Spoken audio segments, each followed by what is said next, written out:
Okay, guys, so now let's do some exercises. First, I'm gonna explain them here, and then I'm gonna show you how to code them actually, but I'm gonna give you like time, and it's gonna be on a different video, so that you can actually give it a shot to solving it. Okay, so let's start with this one. We're asked to we are asked to ask for the user for a number until it's bigger than 10 and it's more than 20.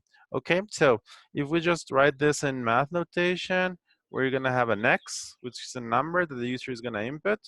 It needs to be smaller than 20, and it needs to be bigger than 10. Okay, so it needs to be in this interval. Okay, and it shouldn't be that hard.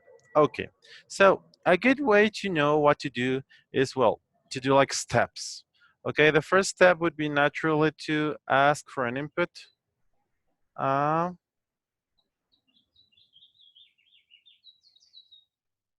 that would be the first. The second one would be to check if it's valid.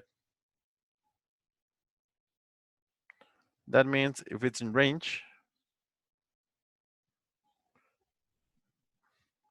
And if it's in range, now you check it's in range.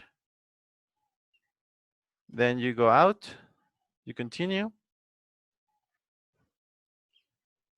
Or if you and if you don't, if not in range, if not in range, then you go to step 1. Okay, continue to 5. Let's say 5, and 5 is gonna be go on. Okay, so this is pretty much like a big I don't know, like pseudocode. It's called pseudocode of what we need to do. Okay, so we're gonna write it here, and it's gonna be pseudocode. Okay, in here we can notice that this is the loop, and the condition is if it's in range. Okay, that's the big thing. So now I'm gonna give you, well, this is gonna be the end of this video, and I'm gonna let you try to do it on your own. If not, the next video you're gonna, I mean, you can check if you did like good or bad, or if you just want to check the answers, you can just directly watch that video.